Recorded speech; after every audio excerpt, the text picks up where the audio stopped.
Hello everyone, in this video we will learn about definite integral. This is the learning outcomes. In this chapter, we will discover about an area problem and the definite integral. Okay, let's say we have a region R that is bounded by the continuous function and the vertical lines x equal to a, x equal to b, and the x-axis. We want to calculate this area of region. So what are we going to do? We have to know that we cannot calculate the exact area of this region, but we are going to approximate the area of the region by Riemann sum. Firstly, we have to divide the region into several strips or subintervals. The subintervals must be in equal width. We know that A and B is the interval of this whole region, but this subinterval R1, R2 until R8 or Rn is the subintervals of the interval. Therefore, each subinterval has width delta x equal to b minus a over n. B is the upper limit, a is the lower limit, n is the number of subintervals. For this example, we have b minus a over 8 subintervals. The area of a rectangle is height times width. Based on the graph, the height is the value of f of x or y, and the width is delta x.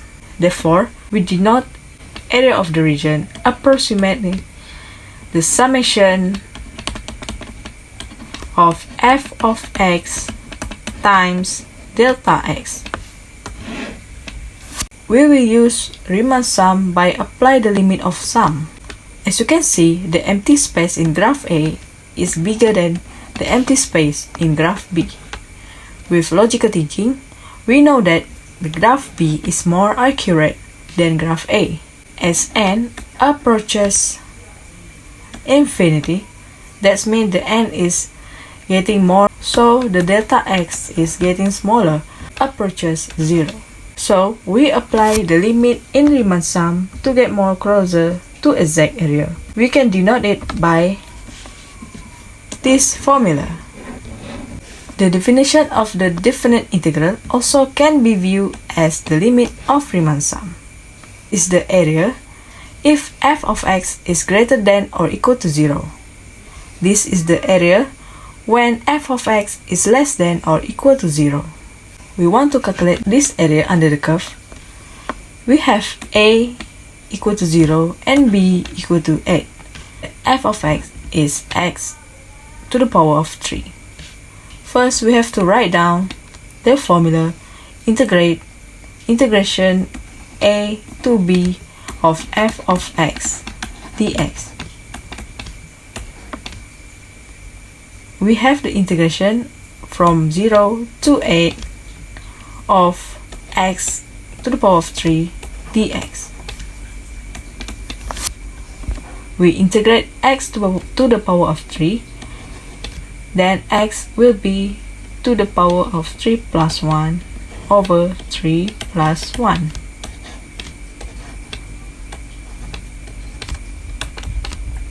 We can simplify it and take out the constant 1 over 4 and let just x to the power of 4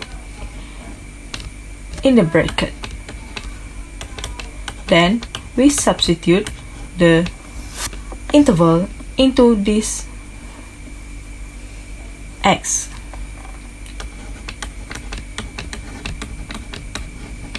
So the final answer is 1024 unit square. Properties of definite integral. We have constant multiple rule, sum rule, difference rule, and line segment. This is the rectangle properties. C is the height, b minus a is the width. Interchanging the limit, we put negative sign here and we change the limit, addition or subdivision rule. Let us try this example. We know that the integrate from 1 to 3 of f of x dx equal to 5 evaluate this function.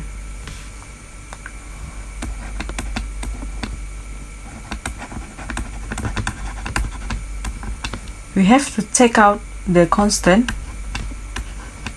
and rewrite the integration.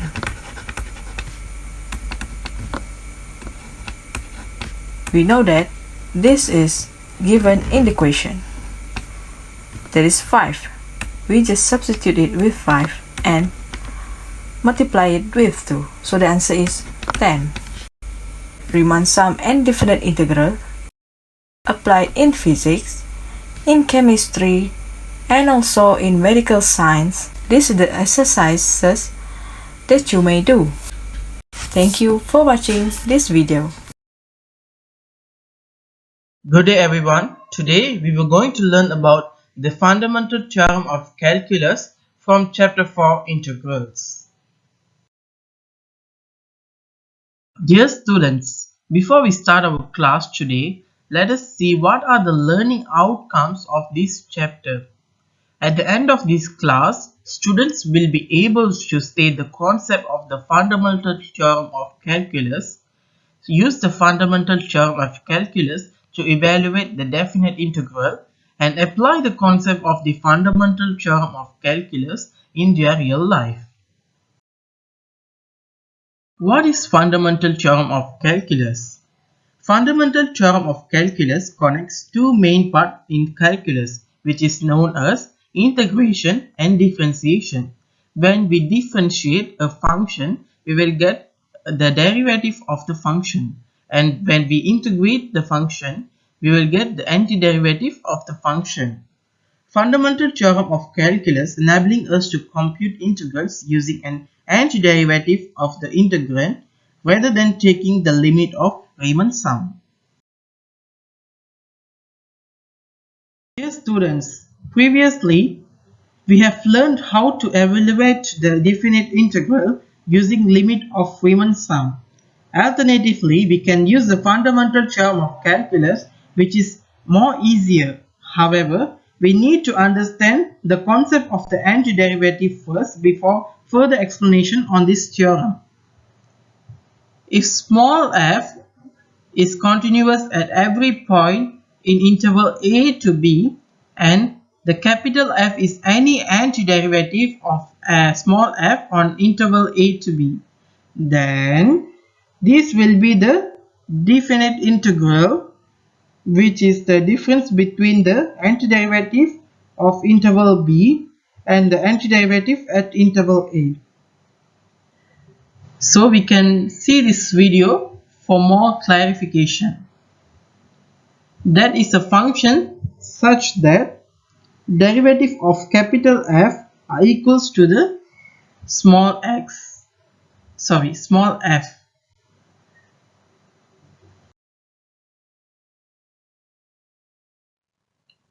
Dear students, let's do some example of questions to master this topic.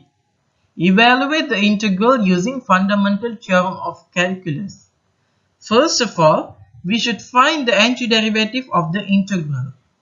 So the antiderivative for the integral is 5x. So we can write the definite integral as the difference between the antiderivative of the upper limit minus the antiderivative at the lower limit. And then we substitute the upper and the lower limit into the antiderivative. And finally, we should simplify it in the order to get the final answer.